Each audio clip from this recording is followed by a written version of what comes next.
Hello students, let us start chapter number 5 complex number. Chapter number 5 complex numbers and quadratic equations.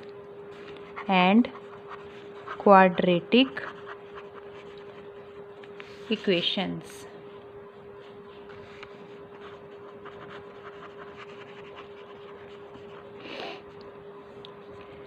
Before I make you understand what are complex numbers, you need to know the real number systems.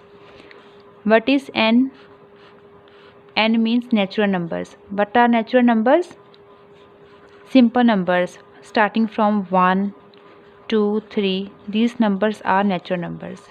These numbers are simple numbers. You cannot say 1.1 because only numbers 1, 2. These are the distinct numbers. These numbers are natural numbers. Then what are integers? We denote the numbers by Z. Integers are all the natural numbers including 0 and their negative. So it includes 0, 1, positive 1, minus 1 both. Similarly plus 2 and minus 2, plus 3 and minus 3, so on. Then what are rational numbers? We denote rational numbers by Q. Rational numbers are the numbers of the form P over Q where Q is not equal to 0. That means denominator of the number should not be equal to 0 and P and Q both should be integers.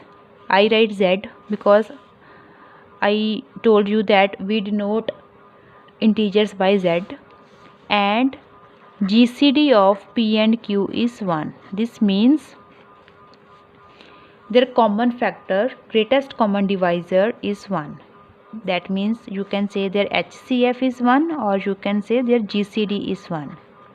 HCF means highest common factor and GCD means greatest common divisor. Both are same and their value equal to 1. This means if we have the number 25 over 30, so you can say this number is 5 over 6 because the HCF of 25 and 30 is 5 because you can cut the number on the table 5.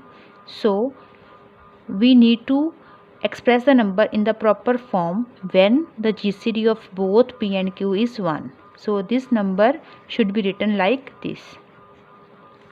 Right? This is our definition of rational numbers. Then what are irrational numbers? Irrational numbers are denoted by R minus Q. R minus Q. These numbers are like root 2, root 3, not root 4 because root 4 is either 2 or minus 2 and 2 or minus 2 are rational numbers. We can write 2 as 2 over 1.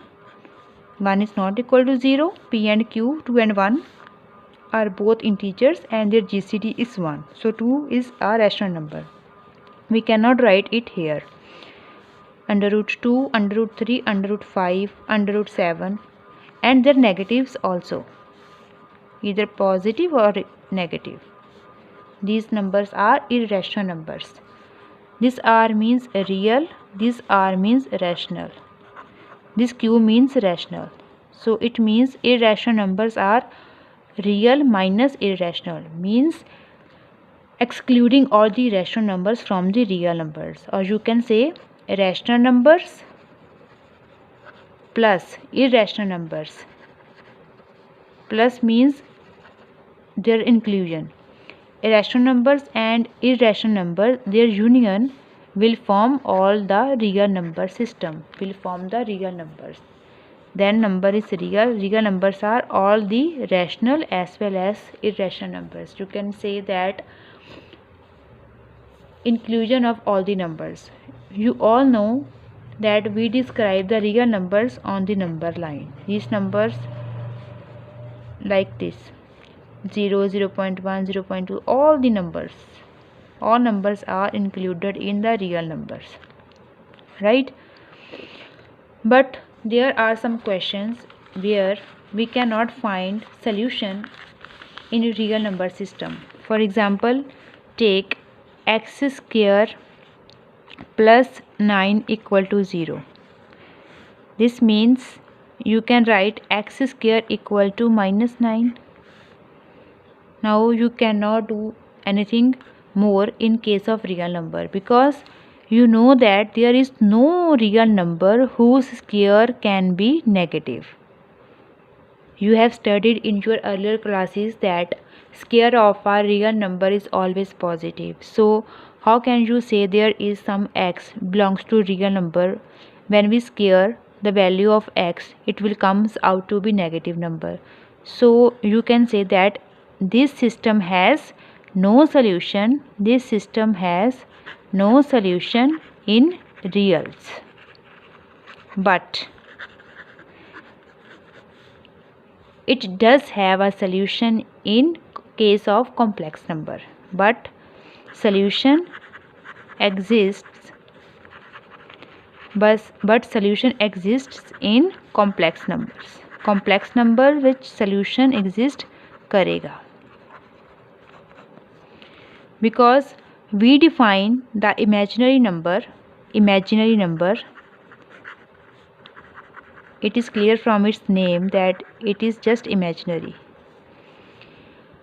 Iota, denoted by I. This means IOTA, iota. And the value of I is under root minus 1. The value of I is under root minus 1. This is an imaginary number.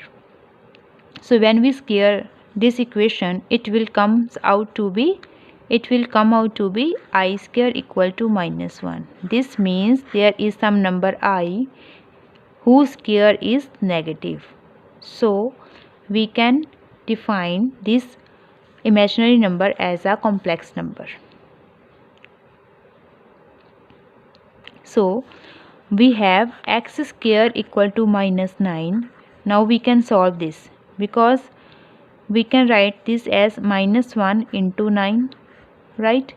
X square equal to minus 1 into 9, and x comes out to be minus 1 root into root 9. What is the value of root 9? It will be plus or minus 3 into root minus 1. Plus minus 3, root minus 1 means iota. So x equal to plus minus 3 iota is the solution in case of complex numbers.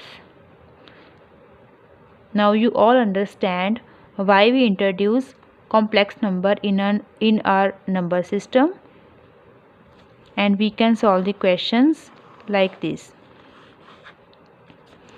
Now you all understand that the value of iota is root minus 1. Iota square is minus 1. Now how to find the higher powers of iota? What is the value of iota cube? It will be iota square into iota. Iota square value minus 1 into iota, which is iota. This means iota cube equal to iota. Next value, iota the power 4. Iota square into iota square, minus 1 multiply minus 1, which is 1. This means iota 4 equal to 1. Now iota square is minus 1, iota is iota, iota cube is iota, and iota power 4 is 1. That is iota minus 1 iota. Sorry, it will be minus iota here. I forgot to mention minus here. Minus iota into 1. Now what is the value of I power 5? It will be iota 4 into iota, which is 1 into iota. That is iota power 5 is iota. Again iota. What is iota 6? It will be iota 4 into iota square. Base same, in multiplication powers will be added, so 4 plus 2 is 6. What is iota 4? It is 1. And what is iota square? It is minus 1. So what is iota 6? It will be minus 1. you will notice that the same values are going to be repeated after the fourth value. Again we will get the same set of values, iota minus 1, then minus iota and 1, again iota minus 1 minus iota 1. So this period will repeat after it. So you can find all the higher powers of iota using the same rule.